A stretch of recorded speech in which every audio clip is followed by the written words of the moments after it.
여러분 안녕하십니까? YBC 뉴스입니다. 경기도 주간 브리핑 시작하겠습니다. 첫 번째 소식은 경기도가 지난 4월부터 진행된 경기 북부 특별자치도 설치 도민 참여형 수기 공론조사에 대한 결과 보고회를 개최했습니다. 경기도가 10월 31일 경기도청 북부청사 평안우리홀에서 경기 북부 특별자치도 설치에 대한 도민 수기 공론조사 결과 설치가 필요하다는 의견과 주민투표에 적극 참여하겠다는 의견이 크게 증가했다고 밝혔습니다. 종합토론회 이후 조사에서는 14.2%가 경기 북부 특별자치도 설치가 필요하다고 응답하였습니다. 수기 공론조사 이전의 모의조사 결과와 최종 종합토론회 이후 피로도는 25.4%포인트의 큰 격차를 보여 수기를 거듭할수록 필요하다는 여론이 높아졌으며 도민 참여에 따른 다수의 필요 의견을 확인할 수 있었습니다. 경기 북부 특별자치도 설치 관련 주민투표가 실시된다면 반드시 참여할 것이라는 의견 또한 1차 조사에서 3차 조사까지의 비율이 51.1% 상승해 수기를 거듭할수록 큰 폭으로 증가했습니다. 설치 필요의 이유는 경기 남부와 북부의 지역적 특성이 달라 북부 지역의 특성화를 통한 자립적 발전을 위해서라는 의견과 평화를 위한 공간으로 활용해 국가의 신성장 동력이 되도록 하기 위해서라는 의견이 각각 46.1%, 32.2%를 기록했습니다.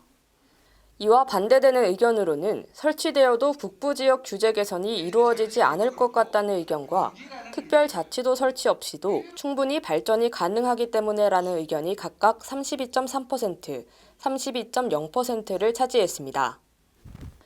진세혁 위원장은 경기도의 수기 공론조사 결과를 바탕으로 도민의 다양한 의견을 균형 있게 고려한 경기 북부 특별자치도 비전을 수립해 실천에 옮길 것을 권고했습니다. 특별자치도 설치에는 반대의 의견도 적지 않으며 우려하시는 부분도 많이 있습니다.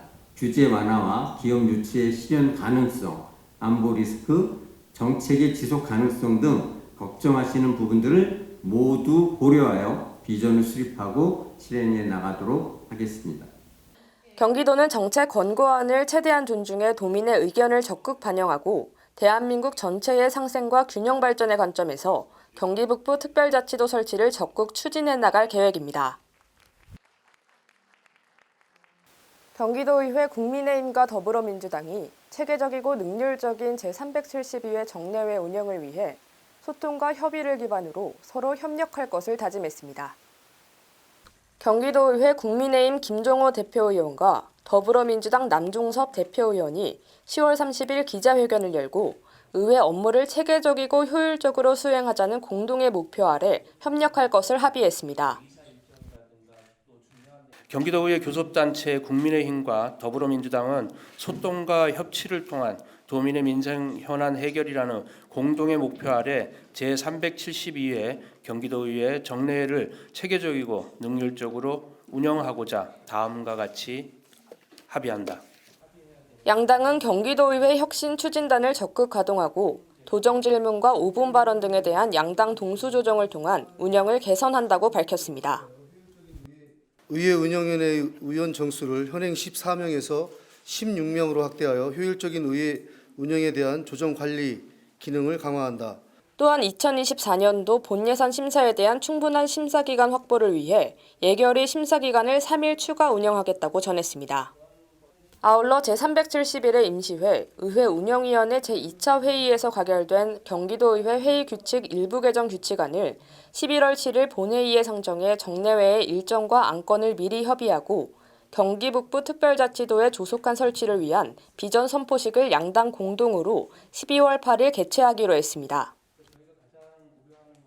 경기 북부 특별자치도의 조속한 설치를 견인하기 위하여 국민의힘과 더불어민주당 공동으로 경기 북부 특별자치도 비전 선포식을 12월 8일 금요일 경기 북부에서 개최한다. 이외에도 합의문을 통해 의회 사무처 전문위원 정수 확대와 상급 직제 신설, 노후화된 1기 신도시의 조속한 정비 추진 및 전세 사기 피해자 지원 마련 특위 협의 추진 등의 내용을 상호 협력할 것을 다짐했습니다. 성남시의회 국민의힘이 더불어민주당 의원 간 폭행 사건 발생으로 경찰 조사를 받고 있는 것과 관련해 의회 명예를 실추시켰다며 규탄하고 철저한 수사를 요구했습니다. 앞서 지난 10월 12일 오후 11시 40분경 성남시 분당구의 한 편의점 앞에서 성남시의회 민주당 의원이 말다툼을 벌이던 중 A 의원이 같은 당 B 의원을 폭행했다는 신고가 접수돼 경찰이 수사 중입니다. 분당경찰서는 31일 폭행 혐의로 성남시의회 A 의원을 조사 중이라고 밝혔습니다.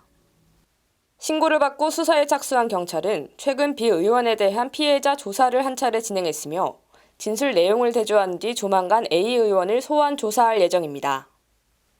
이와 관련해 성남시의회 국민의힘은 시의원으로서 의회에서 시민들의 복지와 안전, 예산 심사에 힘써야 할 시기에 의회는 뒷전이고 파행이라며 시의원이 동료를 폭행한 혐의로 경찰 수사를 받고 있다는 것과 관련해 눈살을 찌푸리게 한다고 비판했습니다. 또한 시의회 파행을 주도한 민주당 의원들의 회의 불참으로 주요 현안 사업 추진에 차질을 빚은 가운데 92만 성남 시민에게 심려를 끼치고 실망을 안겨주는 설상가상의 최악의 상황을 맞았다고 규탄했습니다. 정용환 대표의원은 이번 수사 결과에 따라 시의회 윤리특별위원회를 열고 해당 의원을 엄중히 조치할 계획이라고 밝혔습니다. 이어 민주당은 이번 사건에 대해 즉각 사과하고 책임 있는 대응에 나서길 바라며 하루빨리 회의에 복귀하길 바란다고 촉구했습니다. 한편 더불어민주당 협의회는 이번 파행에 대해 신상진 시장과 정용환 대표 간 불화와 국민의힘 의원 간의 끝없는 갈등으로 발생한 국민의힘 민폐 파행이라고 규정하며 18대 16의 다수당인 국민의힘은 다수당답게 책임 정치를 하라는 입장을 밝힌 바 있습니다. 또한 민주당은 국민의힘 소속 의장을 같은 당 의원이 고발하고 구속되면서 본회의 의결 정족수 18명 중 한석이 모자라게 된 원인도 결국 국민의힘 의원 간의 불화라고 비판한 바 있습니다. 이상 뉴스 마칩니다. 시청해주신 여러분 고맙습니다.